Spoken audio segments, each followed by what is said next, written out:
So we should be live. Hey, we're live.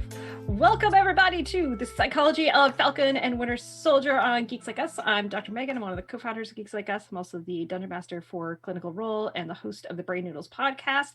And I'm joined today by two amazing psychologists. Mike, why don't you introduce yourself first? Hello, everybody. My name is Michael Ogaovich. I'm a active duty Army psychologist, so all of my views are my own and not representative of the government, the Army, or of SHIELD or anyone else. Currently stationed in Germany, so for all of you that followed all the time changes, that was completely my fault, so thanks, Megan, for being flexible. But yeah, so had a lot of changes.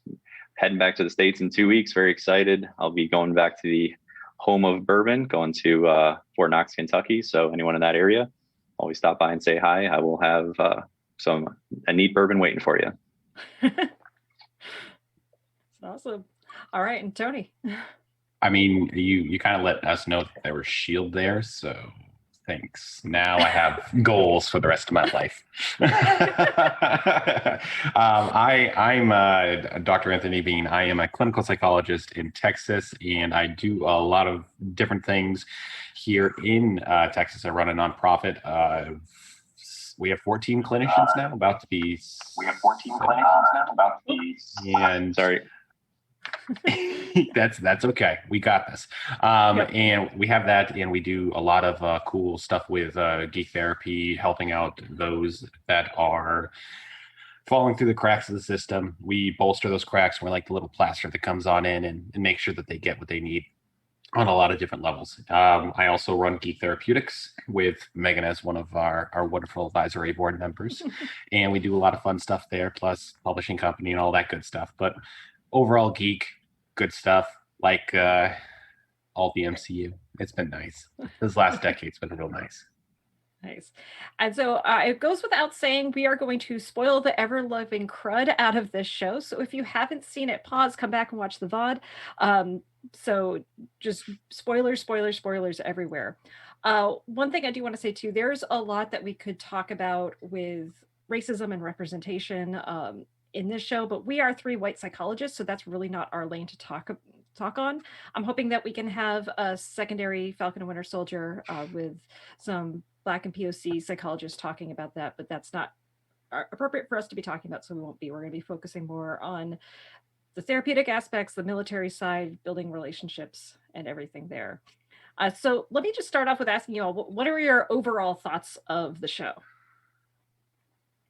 Go ahead, Michael. We'll let you go first. Do it.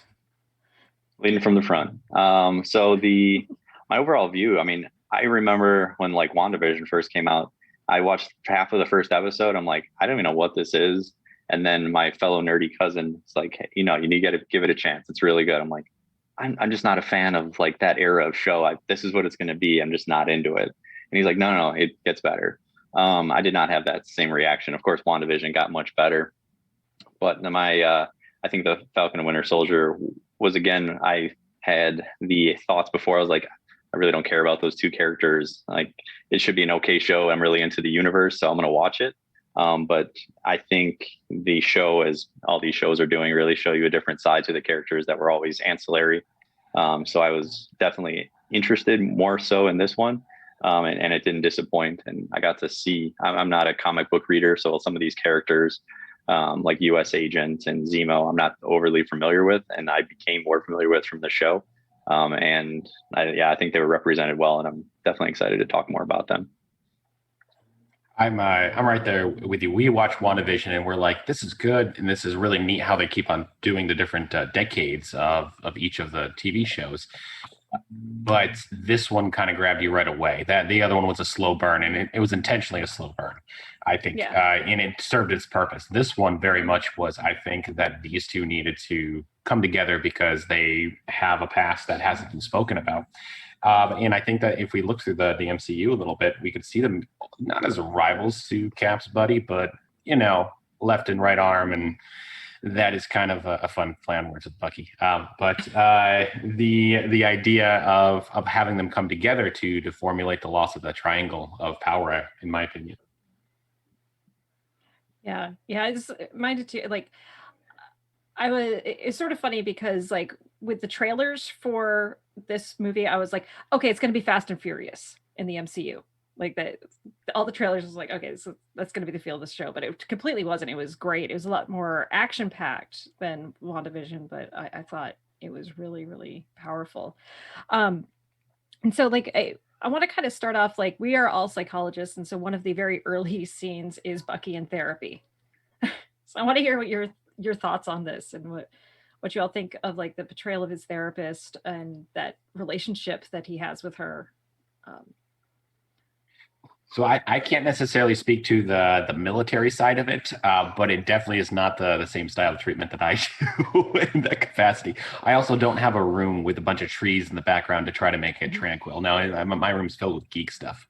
But I would say that there are certain things that are interesting that she chose to do, and they serve a purpose. It almost struck us as I think that if we had had a lot more background on that therapeutic interaction, I think it probably would have made a lot more sense to us of why she was doing certain things. And to me, it almost looked like she was fed up with Bucky on lots of levels. And when we get to that way as a therapist, we're supposed to resign ourselves from that relationship. But I do think that there's a lot of stuff that Bucky himself was just so down and depressed and focusing so heavily on how do I make amends and keeping that notebook with everything. It just kind of got to her in that transference. It was just not as beneficial as it potentially could have been if it had been worked through in a different way. Now, again, I'm not a military psych, so I don't know how realistic that is to your guys' experience. So I can say that the it didn't fit for me until like the very end. If you skip to the, which I'm sure we'll get to eventually, with the how he gave the journal, Cap's journal, back there and all the names crossed out.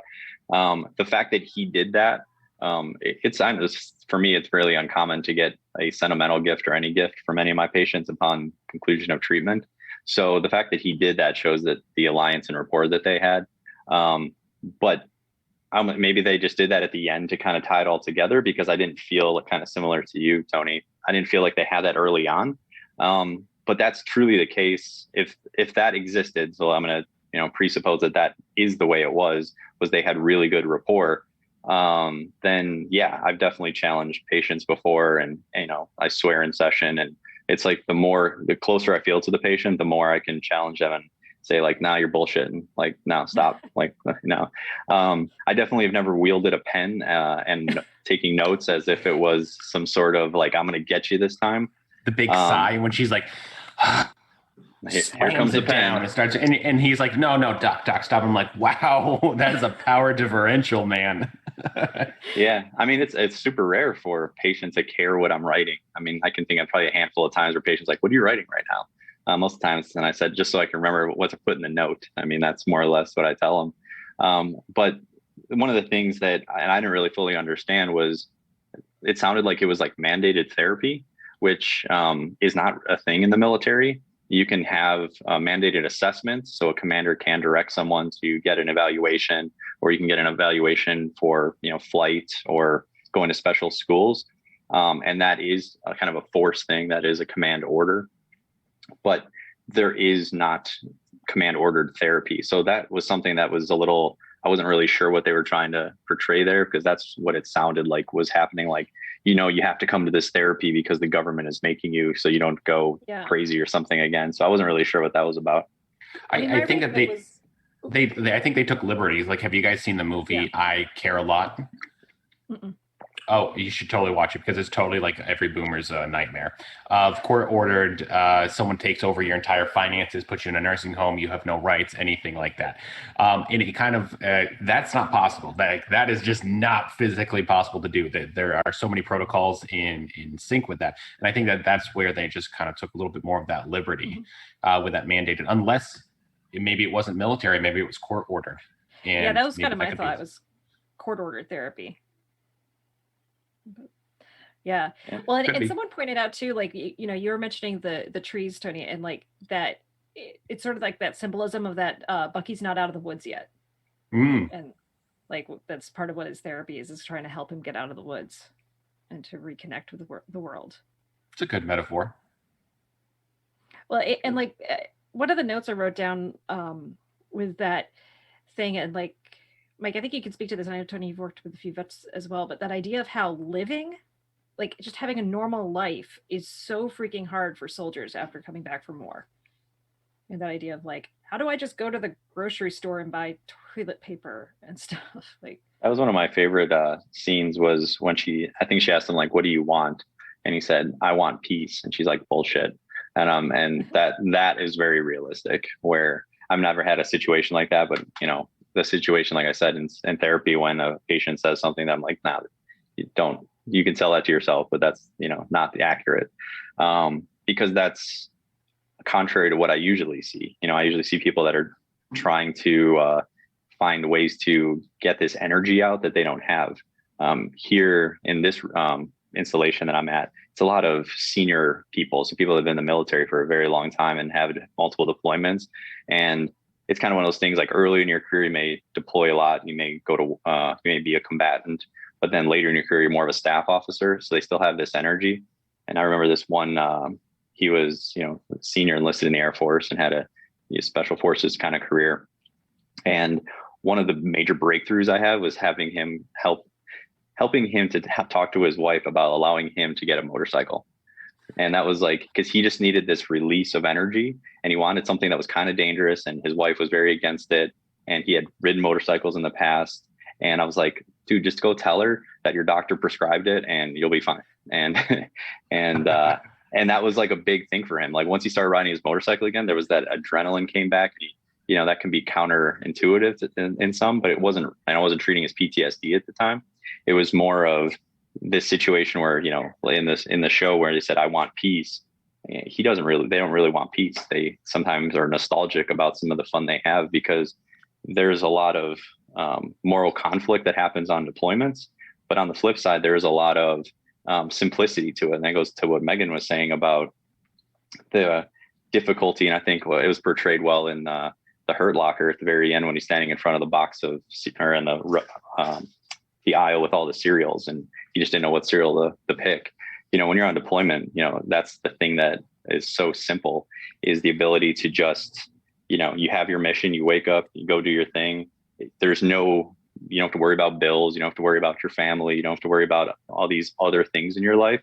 There's a simplicity to it that people miss. And it's kind of contrary to what most civilians would believe, is that, these deployments suck. And when you're there, they do. But when you're after the fact, it's like, I kind of missed that. I didn't have to worry about bills. It was a different kind of stress. And it was like a purposeful, meaningful stress, which I think was kind of cool. Yeah. And I wonder too, like, so kind of fast forwarding to the last episode we were watching, it's something that struck me, through the whole series, was the use of music, the background music, and using that to kind of undertone the story. And like, there was at one point in the last episode where what I thought was the Captain America theme came up while Bucky was fighting. But on a rewatch, I think it's actually the Avengers theme, or kind of a mix between the two. But it's sort of interesting, because I'm realizing like it's when he's getting all the passengers out of the van, right? And Carly had realized like, oh, just give him someone to save and he'll leave us alone.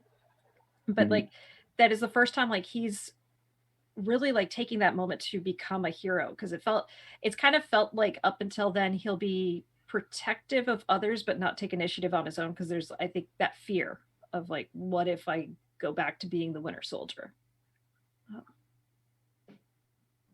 I think that you have something there of that fear, and we saw some of that when he goes to Lowtown and Hightown, of him being able to just easily transition back into that. Like that's a schema, that's a mode for him that isn't changing anytime soon. And I think that that's something that he was, if you watch all 6 really fast, like I did again, you get to actually see his transformation from this fear-based mongering on himself all the way to this last episode where he's saving these people, and you can just see the recognition on his face, Bucky's face, to be able to change his mindset and be like, this is how I do this to get over this. This is what I'm truly meant to be. I'm held in that fear, when we're held in that anxiety, fight, flight, or freeze. He's just been stuck in this freeze. Like, how do I move forward? How do I go and do this? And I think that's also honestly where Sam Wilson kind of came into to help him through that. And they actually kind of helped each other's loss, I think, a lot as well.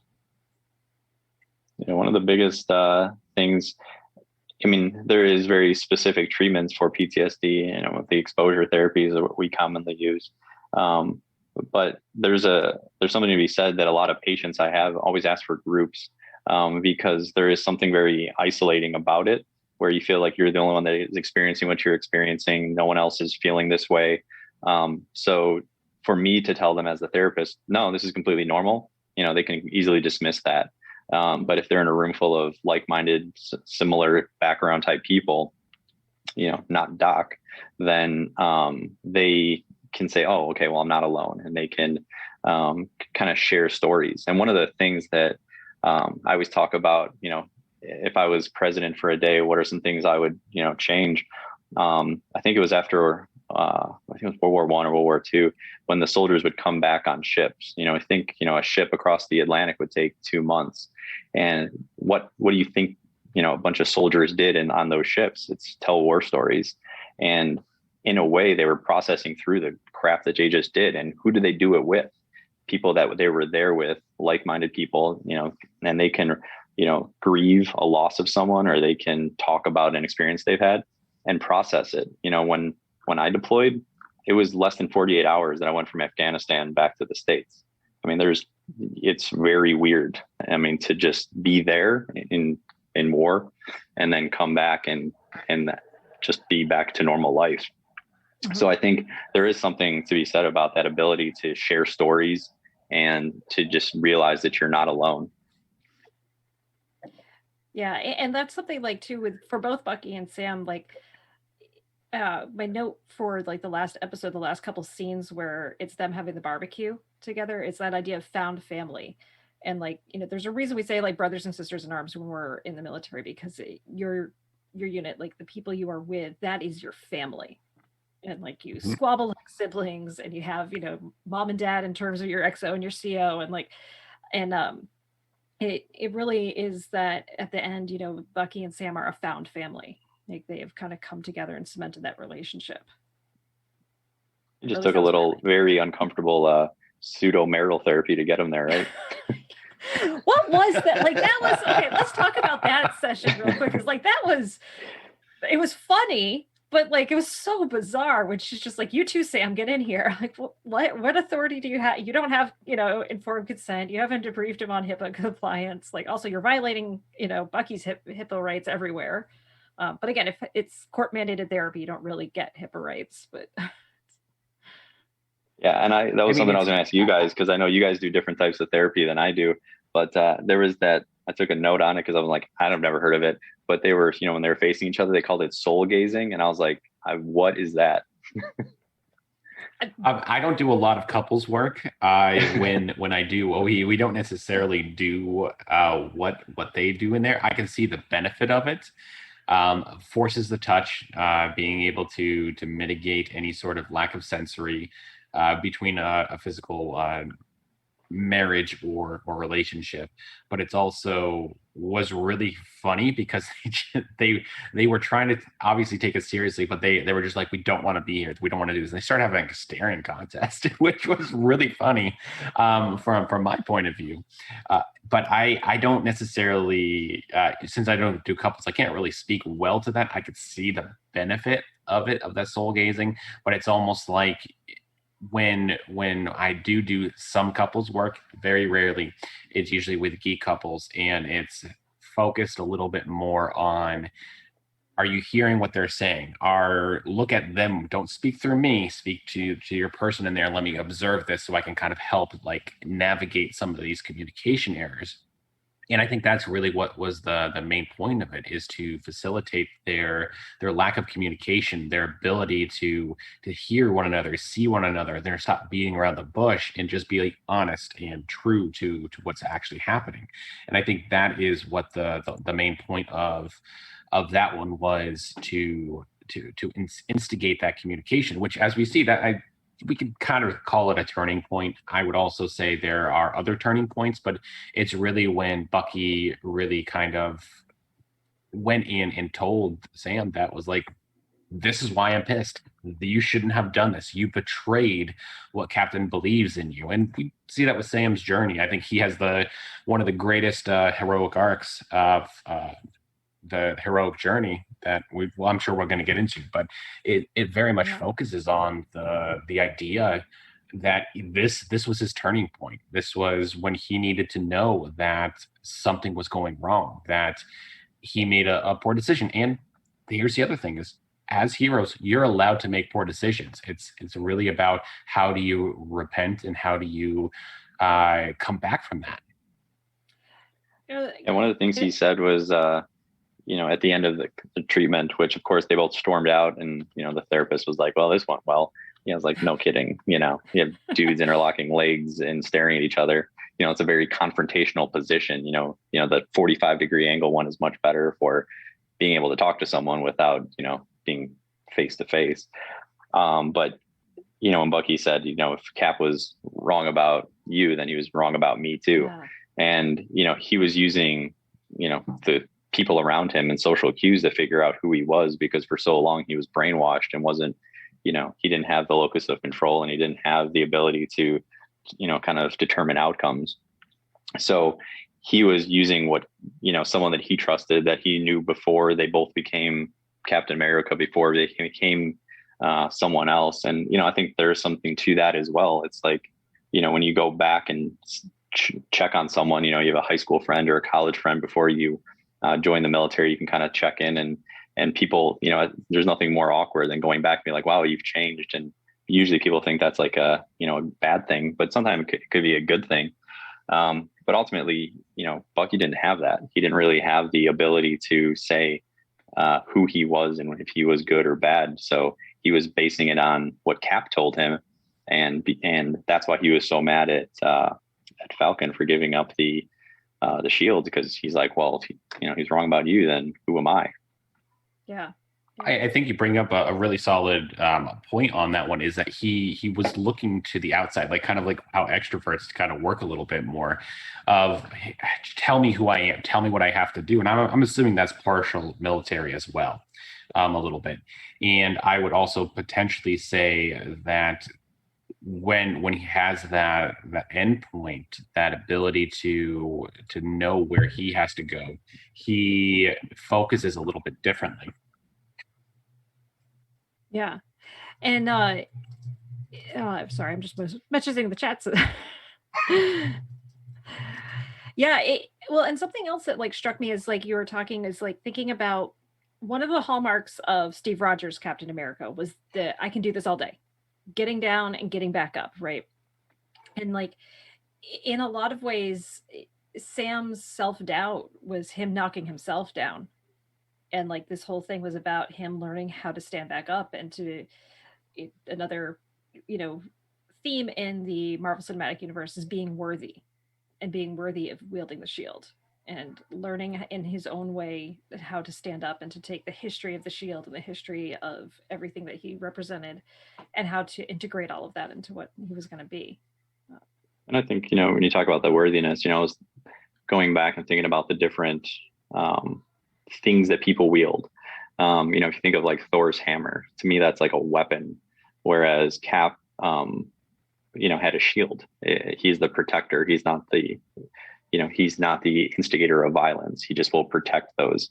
And I think that if you look at, and if you think of it like the two different Caps, I don't think that John Walker ever really portrayed Captain America for what Captain America represents, and, if you think back to the, DC universe and Batman, that what they talked about in the Christian Bale, Chris Nolan ones were, Batman isn't a person, it's a symbol. And that's the same thing that Captain America was. Mm-hmm. And John Walker did not represent that symbol well, because, the scene that was the changing point for him was when he killed that person on the street in front of, everyone, and it's all over social media.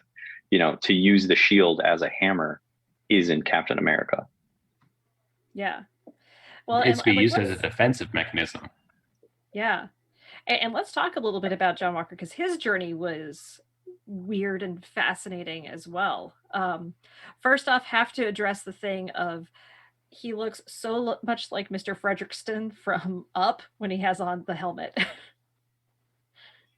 Which I don't know how they got that guy to look like, but like, is fascinating. But what I mean, it follows the comic books from what I've seen from there too, and I don't really I've read some of the comic books growing up, but I mean, the costumes seem to follow pretty well. Yeah. What were your first impressions of him when he was revealed at the end of episode 1, and then when he came onto the trucks to help them in episode 2? Yeah, I'd say my first impression of him was he was not really. He didn't know how to be the thing that he was asked to be, because I would say, like most soldiers, it's easy when you're deployed and you have a very specific mission to be successful at that mission. And the one thing that he could rely on, I think that was one of his quotes, was, I have guts. Is, when push comes to shove and I'm in this very strict, rigid, I have my left and right limits, but something goes awry, I know that I can rely on my own courage to overcome whatever it is. But he wasn't asked to be doing, that wasn't him. That he wasn't asked to do that. He was asked to glad hand, shake babies and kiss hands.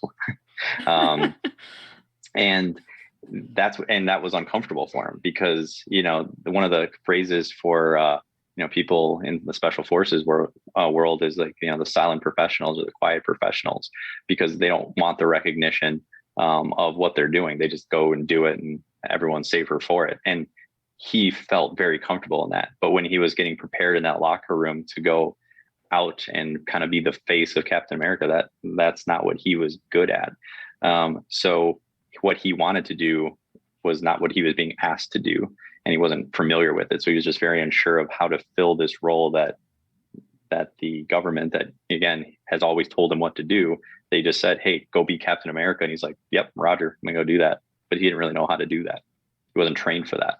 I mean, he admitted to that too in the beginning. He's like, I don't know how to be what they want me to be. And I think that was an interesting arc for him specifically, because I think he was trying to fit into a model that wasn't his. Like, yes, he has all this heroic background and everything, but he was trying to fit into what Captain America represented and everything. And I don't think his morals specifically met into that same aspect. But I would say, if you think directly of his entire arc through the series, the 6-episode series, 6 hours of that, you can see him being like, I'm trying to do good, I'm trying to live up to this expectation, and then he's like, F it, I'm doing my own thing, and that my own thing doesn't jive with what Captain America actually is supposed to be and represent. And that's where we start seeing that downfall a lot, and the lack of the same moral characteristics of what Captain America is supposed to be about. Yeah, and if you look at, again, he fits well in a rigid system with left and right limits. And when he was asked to go beyond that, that's when he really got thrown off. Because, if you look at the way that, Falcon talked about the revolutionaries versus the way he did, he kind of talked about them in the very simplistic kind of governmental way of saying, terrorists are bad and we are good. Well, Falcon had a little more nuance to that. And he's like, well, maybe you're terrorists to them, and some of those parallels have been drawn with the war in Iraq, are they the terrorists? Are they the bad people? Or are we the, imperialists coming in? And those arguments, are debated by other people, not me, but ultimately, it's a matter of perspective. And Falcon had that perspective. And that was very clear at the end when he gave that final speech to the world leaders and changed their minds, that he was able to kind of hold both truths in his hands and kind of make sense of it for everyone. where John Walker as Captain America was not. You know, it was they're bad, they need to be stopped, and that's it. Mm-hmm. Yeah, and I think like one of the things too for Walker is like I imagine in a active duty setting, he was a really good leader. Like when he just knew his troops were going to follow him because he was their commanding officer, I think he would have done fine. But when he was then put into this role where you suddenly have to become a charismatic leader and you have to inspire people, inspirational leadership as opposed to positional authority, uh, that he really floundered with that. He just did like I made a note too. I was like thinking about Cap's speech during the Winter Soldier when he tells everybody at Shield to stand up and to not give in to Hydra and all of those people to great, personal harm. Captain's orders, no, we're not surrendering. I don't think there's any way Walker could have done that. No, and I think one of the things he said was, I can't remember the exact quote, but he just more or less said that I'm the boss or I'm in charge, and it's like one of the foundations of leadership is if you have to say that, you're not. Yeah. Yep. Yeah. Well, we have a Kobinoff asked was how believable do we think the arc for Walker to become U.S. agent was? Like, I think for me it fit because like it seemed like his idea of U.S. agent was he was going to have those clear left and right guidelines. Essentially, like he's Captain America who had Captain America sign the Sokovian Accords. Like I'm just going to be pointed at a target. I'm not expected to now be this inspirational thing. I just have to go eliminate the target, and that's going to be my life. Like that was sort of my read of when he became U.S. agent, but I don't know for how you each interpreted that. One of the, I think he felt like very comfortable in it. I'm sorry, Mike. I think that he was feeling very comfortable in it. Like he's like, this is where I feel like my arc is, where I need to be, where how I have to engage in the combat, and it does not necessarily stick to the same morality of Captain America. I agree. Like he just becomes like the super soldier pawn, which we'll see how he kind of gets into that a little bit more. But I think that he'll feel more comfortable in this one, but I do think it's going to cause some disruptive engagement in the long term for him specifically. Yeah, and I think no matter what he was to become, I mean, again, we all know he becomes U.S. agent, but that's him. That's his. Like he owns that. Whereas when he was becoming Captain America, he was playing a role. He was like, I'm going to be something that already exists, and I have to live up to. I mean, think of everything that Captain America had accomplished up to that point. And now you have this guy that's, has as many superpowers as Falcon does, or as many superpowers as, Tony Stark or Hawkeye. He's just a guy, but he has to live up to the expectations of someone who's not only, a super soldier, but also just a really good person. And neither of those fit for him.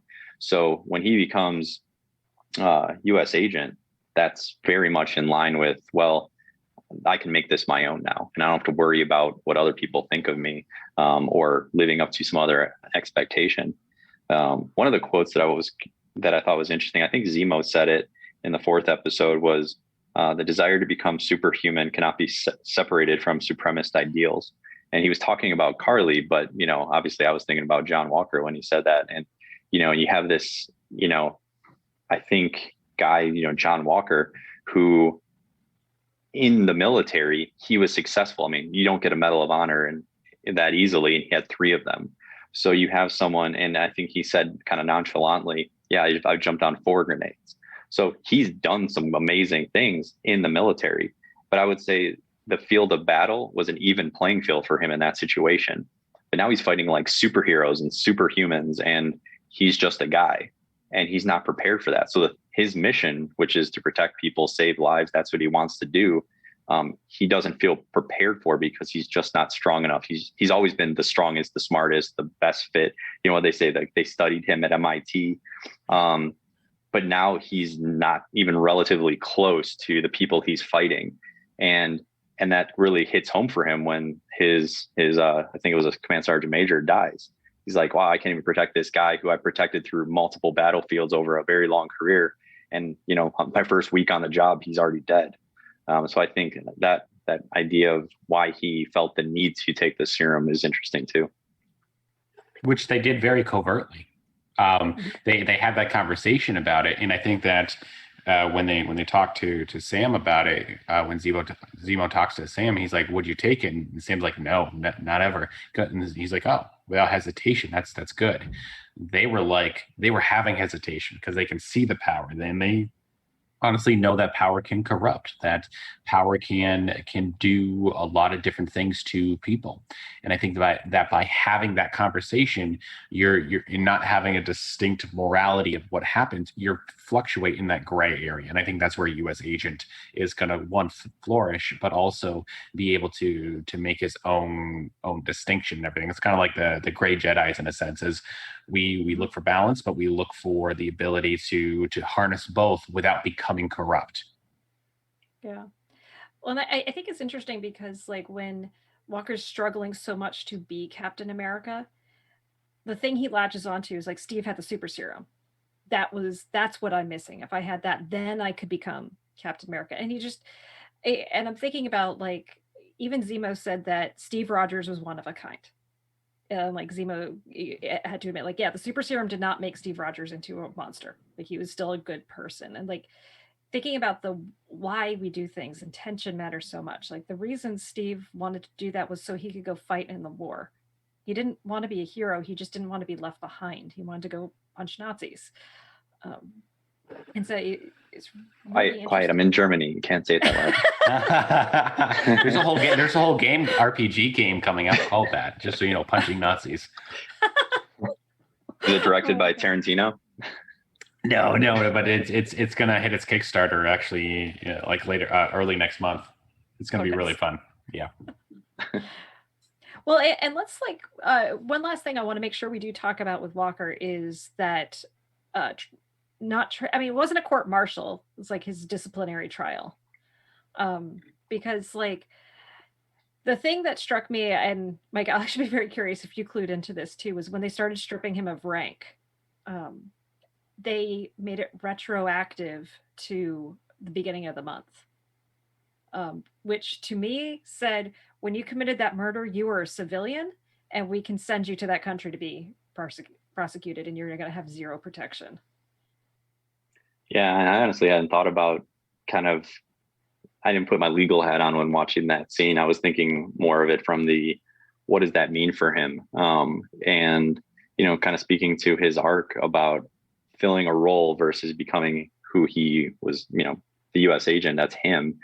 It's kind of the same thing where when he is in the military setting, he is in his comfort zone and he knows exactly who he is. I drew parallels a lot between him and Bucky, because they were both trying to find themselves, and they didn't have a firm grasp of who they are for themselves. They would define themselves based on the views of others. So, for John Walker, it was, what did the government think of me? What did the military think of me? What are my accolades? What's my rank? What do my superiors think of me? For Bucky, it was, what does Cap think of me? What is, like kind of all these outside people, because their sense of self was not there. So in that situation where he is in front of the people that he trusted and who define him, to then just pull the rug out from under him and say, whatever, you did it and now you're on your own. That sense of isolation, that sense of abandonment, that was very apparent. He was very, very upset by that. So that was the view that I saw. Was like, if someone, took my rank, I've been in for 12 years. That's a shot in the gut. And, that for, just putting myself in his shoes, imagine being in that situation, would hurt me. But, if I put myself in his character, where he multiple deployments, combat, 3 medals of honor, he's way above and beyond. And yet they're pulling all of that from him. I mean, that's just, that's soul sucking right there. Yeah. And we actually have a good question from the chat too. I'm so terrible at reading all the long names. Lord Arcturus. Of Arcturus 88. of 88, yes. So which is, what do we think of the cultural differences between a World War II soldier such as Steve Rogers versus a modern soldier in Walker and like and that stuff? I mean, I mean, that's a good question. yeah, I mean, one of the things that, I mean, when I think about the differences in soldiers, I mean, I think the foundation of it comes back to the war itself and the manner at which the person entered the military. So, you know, if you look at the war in Iraq and the war in Afghanistan, that has always felt like a detached war from society. You know, it may get like a little news blip on CNN or Fox News, and say, you know, 3 soldiers died today in a roadside bomb, and then it's on to something else. But that's always been that way. And this is the longest war we've ever been in, you know, 20 years ish now. And the military we have now is an all volunteer army.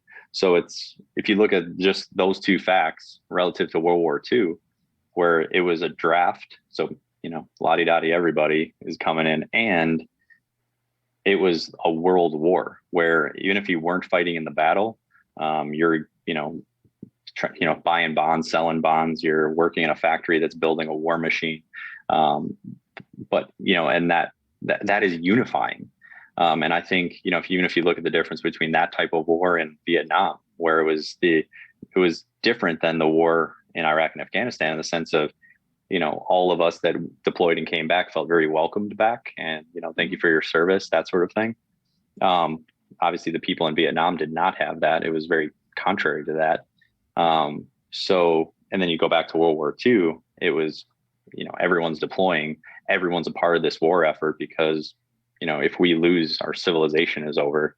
And if you ever interested, it started off really good, then it got a little weird for me. But The Man in the High Castle, I think, is a really good kind of depiction of what would happen if we lost World War II to the Axis powers. And it's very interesting of how they divvied up the United States, and the, you know, east side was the Third Reich, and the left side or west side was owned by Japan. Super interesting. So that is, to me, the difference between soldiers of then and then today is, you know, volunteer versus draft, and World War versus, you know, some of us are going, some of us aren't. Yeah. I also think too that there's this interesting factor of like how in World War II it was a very kind of black or white, right? Like those are the bad guys, we're the good guys, you know, which that changes what side you're on, of course. But then like in the current wars, it's a lot more dynamic. It's not that we're saying like all people from this area are bad. It's like there's some bad people in here. We need to go through and figure out who. And even though like Walker's wars are more complex, like he ended up being the person with more black and white thinking, as opposed to Rogers, who had a very black and white war experience, had a much more, you know, grayscale thinking pattern.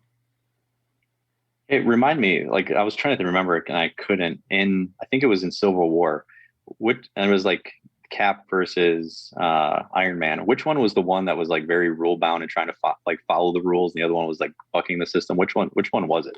They reversed in that one. Yeah, they reversed. Yeah. That's what I thought, and it didn't make sense to me. Oh, I think that goes into like the whole idea of trauma and Tony Stark's complete arc from this mogul all the way to someone at the end of end game, to someone who's an actual savior. Like it goes into that mentality of if I have to say I'm a hero, that means I'm probably not a hero. It goes into that same thing as I'm your leader. You're probably not a leader. And I think that's where that mentality comes from. And I really, really love Tony Stark's arc through everything, and how Robert Downey Jr. played him, because of the idea of where you see him start at the beginning of it, and his ego and everything, his self-access is so intertwined. If this is not who I am, who am I? And I think that's where the MCU is doing a really good job of parsing those things out. They did a long longevity one with Tony Stark's character from end to beginning. But they also are doing it with all these other ones as well, as with Bucky. Who am I if I am not this person, if I don't have this person with me? And with Sam, I can't be Captain America because I can't hold myself up to that standard, with the realization as he talks to Isaiah of, you can do this. It's you have to find your role in this. You have to find your place. in that type of thing. That's the turning points that a lot of people seem to push in these movies, which in the comics, which that narrative is so powerful because it displays exactly what we do as psychologists to engage our clients where they're at, but also force them into thinking a little bit differently, because that's important to be able to know what our options are, and that we have to differentiate, that we have to be able to pull ourselves out of this role in who we see ourselves as and think around the outside. Like one of the most memorable moments from the entire Avengers series was when they're talking about, like, it's almost like if you put your name up on a building and Tony's like, shit. Because he had just put Stark up on his building on that one, and I think that was one of the turning points for him to be able to say, like, oh crap, this is me. I can see myself there. It's like, thank you for pointing that out without damaging my ego in a way that feels very unable to be held. Yeah. Well, and the thing too that struck me in Civil War with all of that too is, like, with Tony's arc, was at a point with his trauma and the realization of everything that was going on was he didn't want to be responsible. He's like, I want somebody else to make the decisions. Just tell me what to go and do. I don't want to have to take that accountability, because of after everything that happened with Ultron. And like Cap was kind of the opposite, where he was saying, like, if I'm making a decision, I need to have that responsibility on me. Like, I need to know that if I'm going in and doing this thing, that I feel comfortable doing that. Like, I can't go that it into was a his situation where I don't. choice. Yeah, that he had that autonomy. And again, like, that's that beautiful parallel with Walker and Sam as well, because Sam also wants to have that choice, and so does Bucky too. And he kind of comes to that. But Walker's kind of like, no, I just give me the directive, let me go and do that, and I can do. I can tell me to go kick down the door and kill the bad guys. I'll do that all day long. But I don't want to have to take on the thought of doing all of that myself. And I think that's where Sam Walker feels that when he's listening to Sam's speech, because you could see him there and he's soaking that in, and you could see him like almost being like, this is it. Like, I can't be this person. This person deserves to be here. He has that ideals. He has that morals. He has that stuff. And he goes, I don't have that. Like, and I think that's where the culmination of the U.S. agent comes into play, where he's like, I can be this. I can make it my own. I can do what I need to do in this endeavor. And it kind of solidifies Sam's right of what Captain America believed him to be the next one, to actually go forward and be this, make it your own. Because I think that's one thing that we never really talk about is when Captain is doing it, he's forging new paths, he's forging destiny, he's making it his own. And I think that's where he, at the end of Endgame, he leaves the shield to be able to actually force that upon Sam as well. Yeah, it was something that struck me with Sam is like, and I think for a lot of characters who end up being heroic, they've such a bad job at seeing themselves. Right? Like, everybody else can see them for who they are, and they just, like, they can't see themselves. But that's a sociological principle more than an internal mechanism. I think that sometimes we get so wrapped up, we put our own blinders on with what we're trying to do and what we're trying to engage. And if we take the moment to take those blinders off, we can then do that. If we have enough push from the outside and to break those down, to rip them off like Bucky does to the boat when Sam's just trying to like hammer this thing off, and Bucky just comes over and just rips it off and throws it away and just walks away. Just like, wow, that was really funny. But that is kind of the play a little bit, I think, overall, that we go through as our own heroic journey and our own obstacles to ourselves by the thinking. Sometimes we get caught up in our own thoughts, and sometimes it's not thinking. Sometimes it has to be a part of that emotion as well. Yeah, and I think, it's one of those things where, I always look at mental health. I always try to make analogies for physical health. And, I look at the changes that, like, say you're dieting, you don't see those incremental changes over time. And, it really does take feedback from the outside world to be like, wow, I haven't seen you in a month and you really lost some weight. It's like, oh, well, I'm doing something. Because for me, I see myself in the mirror, a few times a day, and I don't notice any changes. And I think that's some of the things to think about too. And we're talking about this is looking at mental health in that same way too. Like I've had patients in my office where sometimes they just needed the reassurance that what they think they're doing is exactly what is being perceived, because they can't see it for themselves. And I mean, I can think of a patient I had recently where, he had came into my office and he had been making really steady progress, and he had a really bad, few weeks, and he came in and kind of not only described the issues that he was having, but then how we reacted to them. And I really give him a lot of positive reinforcements. Like, you handled that extremely well. Think of how you would have handled all of these things, 5-6 months ago. And he's like, oh, I didn't think of it that way. I would have absolutely handled it much more terribly, 6 months ago than I did this time. And it was just a simple reassurance is I didn't do anything other than point out what he did was absolutely appropriate, and everything that he did was healthy and showed marked improvement from where he was before. And just by sheer, just presenting that to him and pushing that right back to him and say, look how well you're doing. Because coming into session, he had thought he was a failure. He had thought he had kind of reverted or taken steps back, when in reality, he was actually continuing to make progress, but life happens. It's an interesting thing that you kind of just, I think, pointed out and just sparked this idea is sometimes we have patients who, one, are really smart, really great, and have that feeling of not being able to do something, like tell me what to do. And that's when it turns from therapy to counseling. And that's a major difference of, like, our job is not necessarily to counsel them and tell them what the right decision is to be, but more along the lines of, hey, you're doing some good stuff. My job is to point these things out. You ask me a question and you ask me what decision I should make. My job is to say, nope, not my role. That's not what my job is. And I have many patients who are really smart, and they ask that question every time.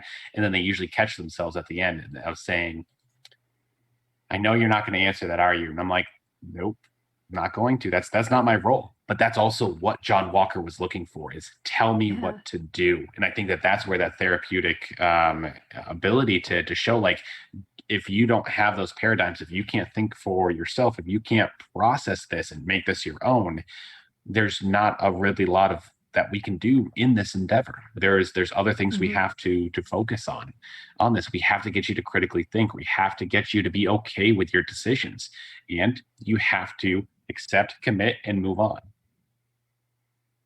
Definitely.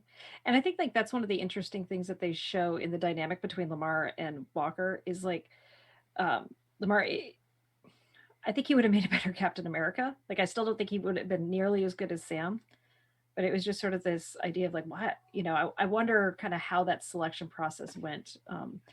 Was it similar to what we were seeing in Captain America, where they're trying to find the best soldiers to pass to give the serum to in that setting, but, like, in the modern setting, of to pass the shield onto, and, like, why Walker over Lamar? I think that's an interesting question. Obviously we don't know, but I would probably venture a guess that they were trying to, and this is what companies do. This is not just like what the government does. This is what companies do, is they try to be like, cool, we have this image, we have this model. What we're going to do is we're going to try to force someone into square peg round hole that together in a way. And I think that one had a comrade that was black. One has done great things with the world. Let me put these two people in. Look, we're just fitting different pieces into this model that's supposed to work, right? And I think that's what a lot of corporations, a lot of companies do to try to engage a different thing, or keep a life into a product or into what they're trying to portray. As in the government, they're like, let's figure out what we have to do. We need that symbol.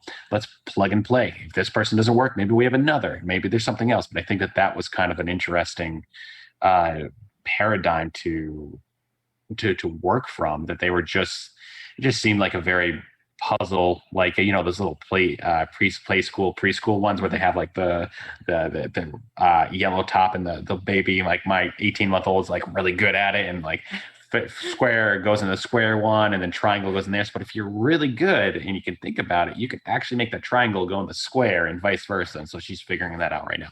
I think that's what they were trying to accomplish in that. And it's, as we've seen and as we've been talking about, it failed because you can't do that with certain things, and it's not healthy or beneficial to make it happen that way. And if you look at, how the original Captain America was selected, it sounded like they actually had some sort of selection process. Like, it sounded like they stood up a whole unit. It had oversight by the colonel. It had oversight by the Peggy Carter and that scientist. So there was a group of people in place to provide tests for a group of people that were the best options. And we don't, like Megan said, we didn't really see the selection process behind John Walker, other than maybe what you were saying, Tony, is just they just picked the most obvious answer and said, go. Well, that's exactly what the Colonel did in the first Avenger with Captain America. I forgot the guy's name, but he wanted to select the strongest guy that was first in all the races and first in all the obstacle courses. And I think it was the German scientist was like, no, like he's not the best selection. It's who eventually became Captain America. And I think that's something that, I see sometimes with my patients too, is the way the military is set up, where, we move every 2 to 3 years.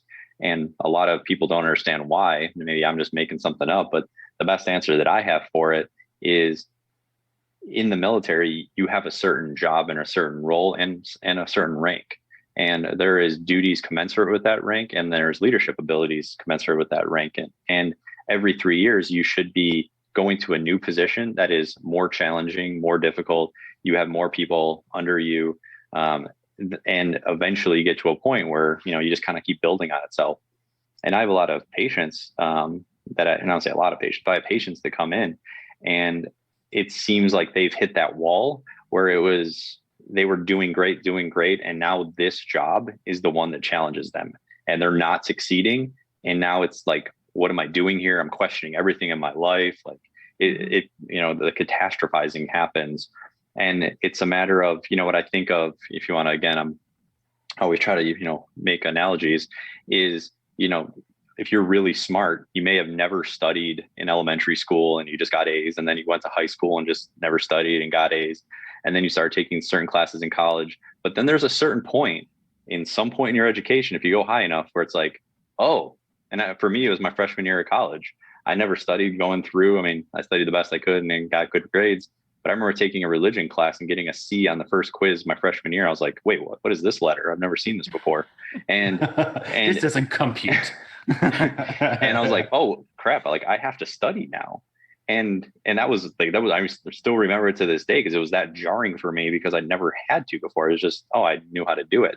And I see that, at some point in the military, if you're transitioning jobs, literally every 3, and completely sometimes different jobs, every 3 years, you're maybe going to hit a point where it's like, this one isn't that easy.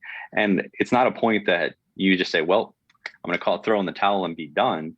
It's, all right, well, what are the skill sets that you need? Does that mean you have to go take some college coursework to get better? Do you have to go take a leadership class because you're just not getting along with your subordinates well? What is the thing that you're not succeeding at? And if you don't know, well, that means you're just not having enough conversations with your supervisor, because they'll tell you, and then they should help you develop a plan to succeed. So, it's kind of developing that plan to figure out how to push through that barrier that exists. And maybe, that was, what Sean Walker experienced was, he was succeeding. And then, oh, wait, now I'm fighting people that have superpowers. Like, that's my wall. What do I do? He could have gone the Tony Stark route and built a suit that makes him strong. He went the serum route. Mm-hmm. Yeah. Well, so it's just a lot of interesting things, because I love too that even though Bucky didn't like John Walker at all, like even at the end, though, he was able to walk by his side and kind of give him crap and be like, "You're quoting Lincoln? What the hell?" Like that quote sounds terrible coming from you. And like there's that grace and that ability to grow from your mistakes. Like even though Sam made a mistake with giving away the shield, it wasn't unforgivable. He was forgiven and allowed to grow and come back from that. And like John Walker did some horrible things, and I think there's still going to be ramifications from that. Like, again, the universe in the MCU is allowing him to grow and learn and try to adapt and overcome, which I think is really Yeah, interesting. and another way to look at that, I mean, is maybe it wasn't a mistake that he didn't take the shield. Maybe he just wasn't ready. And I think, that's the thing that, he was very insightful and was able to say, like, I'm not ready for this for whatever reason. But ultimately, John Walker didn't have that. Again, he was given an order, be Captain America. He said, yep, and went to go do it. And he wasn't ready for it. And Falcon wasn't ready to be Captain America until he was ready to be. And I think he needed those conversations. I forgot the gentleman's name, but the older soldier that took the serum. He needed those Isaiah. He needed those experiences. He needed that growth in his character to realize that, okay, now I'm ready. Because what if he did? Well, if you think of it, first episode, what if he took the shield, didn't give it to the museum? Would he? I doubt he would become similar to John Walker, but maybe he wouldn't have succeeded. Well, it's the heroic journey on that one. Like, you have to refuse the call in that stuff. Mm-hmm. And he was given the call. He's refusing it, and he has to grow. He has to go into what we call the underworld to be able to do that. Isaiah is that sage / underworld of that. He's playing two roles in there, and I think they did a great character development with Isaiah in that capacity, because it helped Sam become who he was, accept that he needs to do this, understand why he was coming to this area, but also be able to show you this is the dark side of what created Captain America. Like, everyone always sees Captain America like, look at this, we're all great, everything, look, he's a hero. Isaiah is living proof that there is a massive dark side, an undertone to that entire existence, and to be able to understand why that exists. And that is really, I think, what drove Sam into accepting, like, I need to do this, because it's not just a way for me to grow. It's really what the country needs, the Captain America into growing into this capacity. If you make it like a Star Wars analogy, it's almost like, and did they make a reference to Red Skull at all in this series? I don't think they did, because to me, he's like, if you think the serum, if the serum is the Force, then Red Skull is the Sith. John Walker's kind of in the middle, and then you have the good one, which is Captain America, and it's what the serum is kind of, it is what it is. It's the Force, and what you make of it is what you become. And, and you think of like those three parallels, like those are like kind of the spectrum of what you can become when you take the serum, just like, the dark side of the Force and the light. Well, I think the flag breakers were representative of that one. Their whole symbol was red, and everything like that was playing on that same color scheme. If we want to go even start grasp straws on that one a little bit, but they were definitely playing. I think the Sith, John Walker, was the middle, the gray, and then Sam was the Jedi on this one. Yeah. No, that's really cool. Now, since we're talking about the serum so much, we're starting to run out of time. I got to ask the question, would y'all take it? No. Too much responsibility. No, thank you. I have no need for it. Yeah, I'm going to go back to my friend Zemo, who, by the way, one of the best dancers I've ever seen. We knew that was going to happen. We knew that was going to. The desire to become superhuman cannot be separated from supremacist ideals. And I think, knowing thyself and the ability to say, am I good enough? And do I want to enhance? And I think, we live in a society right now where it's a lot of, there's no delayed gratification. It's instant gratification. You want more muscles, you just go to the plastic surgeon and get them implanted. You want, a smaller stomach, you get liposuction. You want to look younger, whatever it is, you can go do it. And it's like, you don't want to put the work in. And I think ultimately that's what the serum is. It's a shortcut. And, it can be a good shortcut, say if you have some sort of physical disfigurement that it needs, and you feel the need to get it fixed, well, then you go to get it fixed. But that is different than something like being perfectly fine and then kind of making those tweaks that you really don't need. And if you look at what it means to put the work in, it's much more than I'm not gonna lose what I'm trying to say. The work that is needed, you grow in the process. It's not really about the outcome at that point. It's more about the journey. It's more about, waking up at 4:30 every morning and going to the gym if you want to change the way you physically look, as opposed to just, taking steroids or getting, calf implants or something. And I think that's what the serum is. It's a shortcut. And ultimately, shortcuts typically don't work out if you're doing it for the wrong reason. I have two questions. One, is there really a calf enhancement surgery? If you haven't done it, Google like $1 million Ken Doll. He has spent $1 million on plastic surgery, and every muscle that he has is an implant. Like he has thigh implants, chest implants, bicep, shoulder. Like his whole body is various implants. Wow. Okay, well, that's scary. Second question is, have you guys ever, because I have kids, Megan, I know you have kids, Michael, I don't know if you do yet, read the Eric Carle book, The Seed, or whatever, the slow flower, I forget what it is. Anyways, it's a sunflower, and basically it talks about the whole seeds that kind of fly into the wind, and some grow really fast, some get picked because they grow really fast, some get trampled on because they're doing a whole bunch of other things as seeds do. They're meant to grow, and some don't get enough sunlight because they get overshadowed.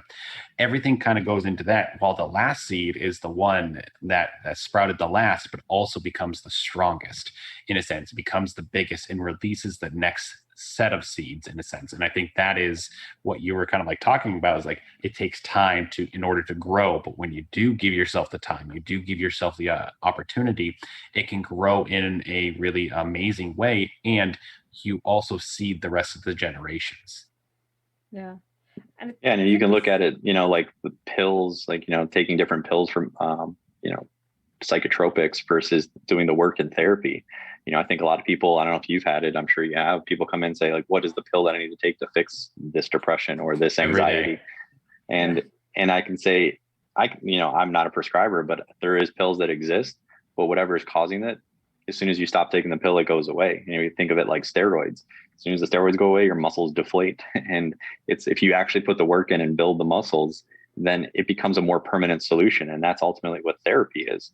It's if you put the work in and you do the homework, and therapy isn't about that 1 hour per week or per month that you see your therapist. It's about the work that you do in between, because I'm not going to fix you if I see you once a month. What are we going to do in that hour? It's what are you taking what we talked about and applying that to your life and practicing and trying. And if you can do that over a long period of time, that's just like working out. Those gains are going to be solidified, and that's much more impactful than taking a pill for the time being. And then when you're done, well, are the outcomes permanent? Yeah. Well, and I think like that's something we got to see too in Sam's montage, right? When he finally decided like, okay, I'm going to do that. And he started training and doing the shield throws and practicing all of that stuff and doing his cool gymnastics moves. Which is like, I feel like that's the motivational montage. I could watch that every day and then go work out. From the 1980s, like it was perfect. No, and like as we're closing up, I gotta say too, one thing that really struck me was the symbolism of John Walker as Captain America ripping off the wings of Sam's Falcon uniform, which was the outfit that Steve Rogers had gotten for him. I think I don't know, like they kind of gloss over how they got the Falcon outfit for him. Did they go to the military base and steal it? Did they actually just ask for it and it was Captain America, so they gave it to him? But well, they said that there was that one scene in the back of the truck where he said, like, how did you find me? And it's like, well, what you're wearing is government property. We just tracked you. Yeah. It's really interesting, that idea of like that moment was he was no more the Falcon was killed essentially in that scene. Yeah. Well, we're almost out of time. Do either of you have any final thoughts or other points that we didn't get a chance to chat about? I'm super excited to see where this all goes, and us to continue building a whole bunch of other MCUs. And oh gosh, I can't wait to see this new Avenger crowd come in. Never mind Guardians of the Galaxy. Yeah. Well, thanks for inviting me on. This is my first time doing anything like this, so I'm I'm usually judged pretty significantly at work because similar to you guys, you would imagine my office is very black and white, but no, I had two lightsabers, I had wands, I had a tapestry of Middle Earth in my office, and people would just come into my office, all these, old military dudes that are like, what is going on in here? But it was very awesome to have this opportunity, and I'd love to do it again because, having a venue to talk about nerdery is always fun. And I'm excited to see, like what Loki's coming out in June. So that should be fun. Yes. On Wednesdays instead of Fridays. Tom Middleton did a little trailer like, well, Loki's better. See, Wednesday's the new Friday. Which I have to love that. Well, thank you both for joining us. Thank you to everybody who stuck around and watched us. And DeBear just said Falcon's wings were clipped, if you will. And yeah, thank you all for joining us. Tune in for Geeks Like Us this week. This Monday, we are having our first stream of therapeutic DM training from Lightline. We're getting to do that. And then on Tuesday, we'll be having Lord du Jour. Wednesday, Hey Listen Games. Thursday is our happy hour. We do have coming up the Geeks Like Us book club at the end of the month. We're reading Good Omens, which is great. Bonus points if you rewatch the show before we have our stream. It's going to be the last Thursday of the month. If you want to join the conversation, please consider joining our Discord. If you like the content that we produce, consider supporting us either by subscribing on Twitch or supporting us over at patreon.com. And with that, we will call it a day. And again, thank you to both of you. Please follow and support us, and we'll be back on Monday. Get your pets spayed and neutered. Yes, thanks, I'm terrible to sign off. Yeah. So thank you all. Bye.